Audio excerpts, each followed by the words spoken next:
I am very, very sad about Professor Jason Ardey and how the British media has treated him. They have chased him to his grave.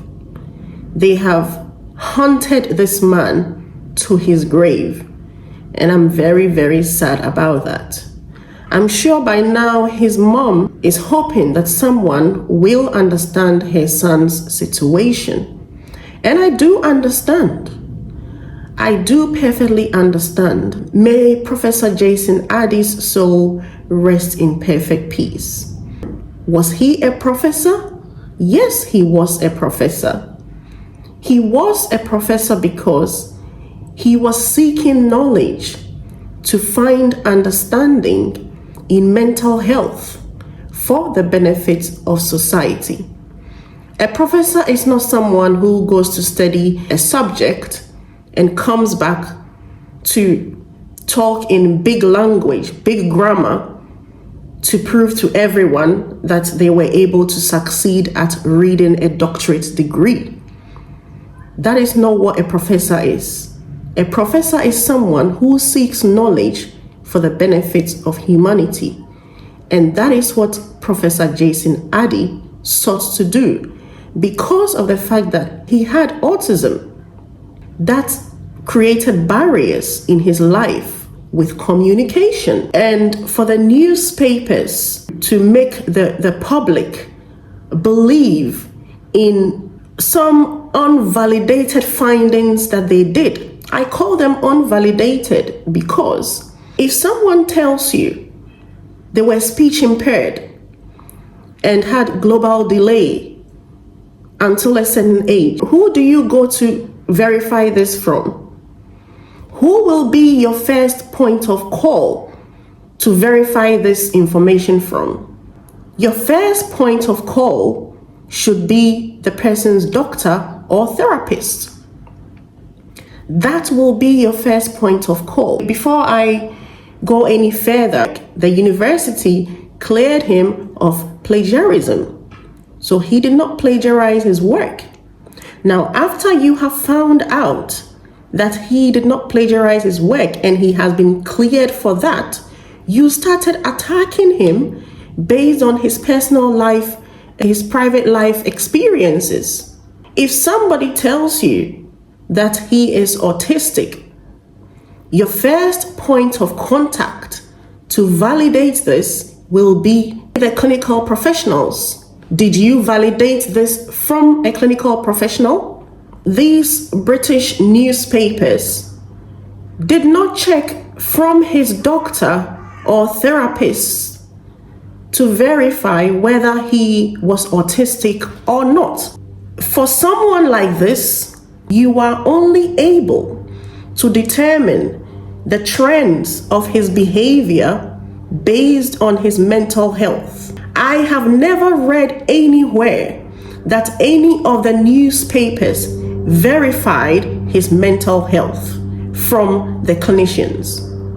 You went to his schoolmates who told you he laughed a lot and he made a lot of jokes. So that made you conclude that he was not speech impaired. That was a very shady way. That was a very lazy way of finding facts and information and verifying somebody's medical status. You should have gone to his clinicians.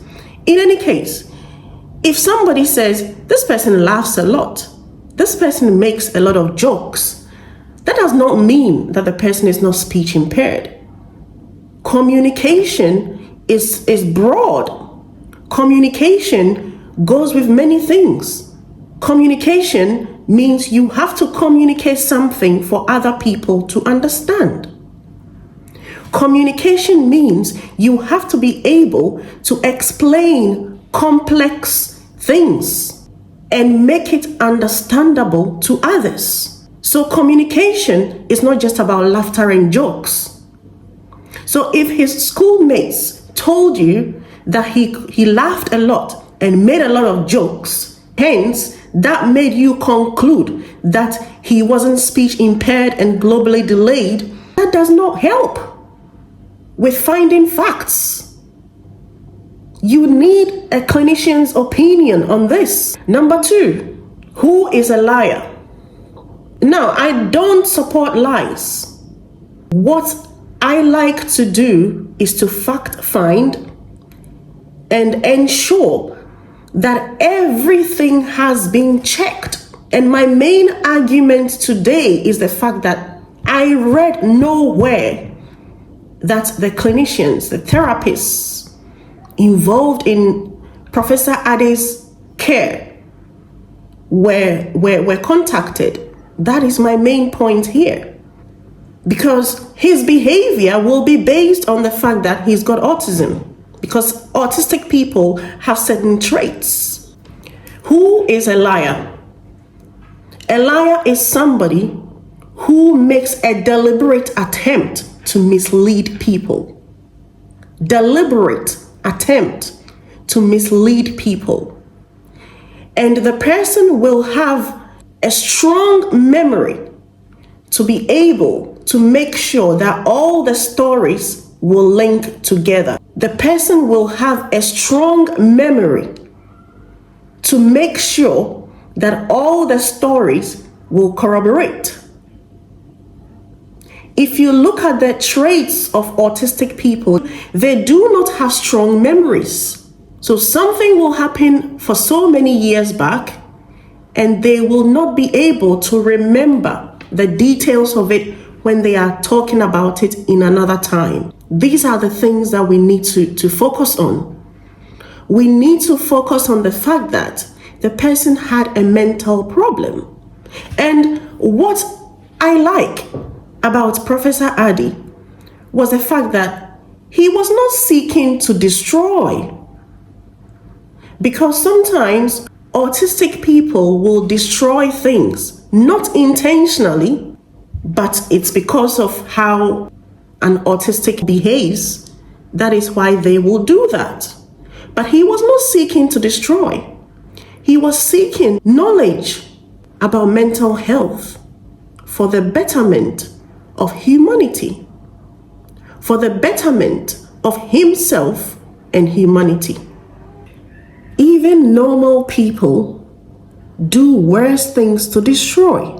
This is where the British press fails to come to terms with that whatever they do, whatever they report on, they are reporting about human beings. If you have the right to report, fine. But know that people have the right to exist and be themselves. So try to understand people better. In your findings, did you seek the help of a psychologist? Was a psychologist present at all your interviews so that the psychologist can analyze and tell you why Professor Ardey may communicate in the way that he communicated? Did you do that? Of course, you did not. You did not, because all you were focusing on is that he was the first Black professor at Cambridge University.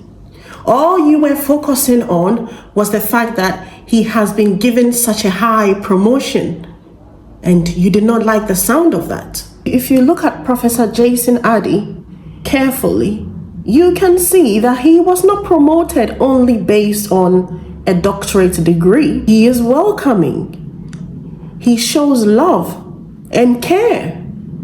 And that was why he was given that position, not just because of academic qualifications. May Professor Ardey's soul rest in perfect peace.